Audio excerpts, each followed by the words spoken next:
You're now watching The Wash Daily.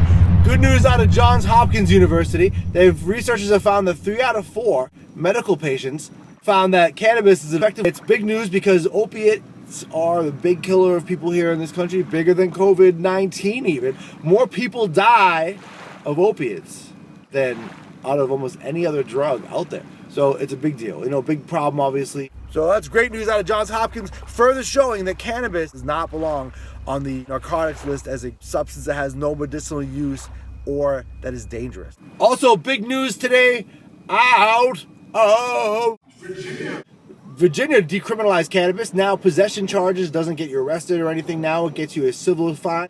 Having possession of up to an ounce of cannabis, civil possession fine of $25. That's a big step in the right direction.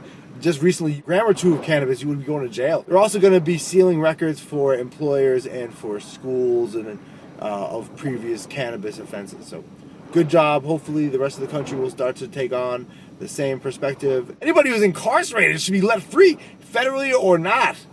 It's ridiculous. Also in news today, there's an investigation of what's called host community agreements. In Massachusetts, when people get their dispensaries, one of the hurdles they have to overcome is the host community agreement. It's basically an authorization from the community where the dispensary or the business will be located that deems it okay and that the neighbors have found it acceptable. The problem is people have used this for leverage, and in Massachusetts, turning it into something crazy. They're only supposed to give 3% of their profits to the community. Some communities are asking for almost twice the amount of money. So now all the agreements are being looked at federally. Which communities have broken the law by using these extortive means to extract money from these businesses?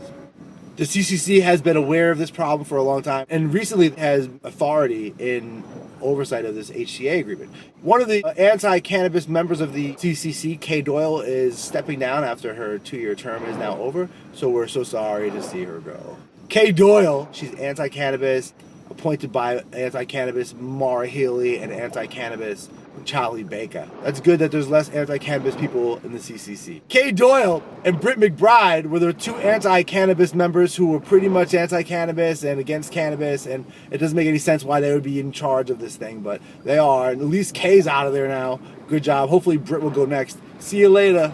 Bye. Thanks for watching The Wash Daily.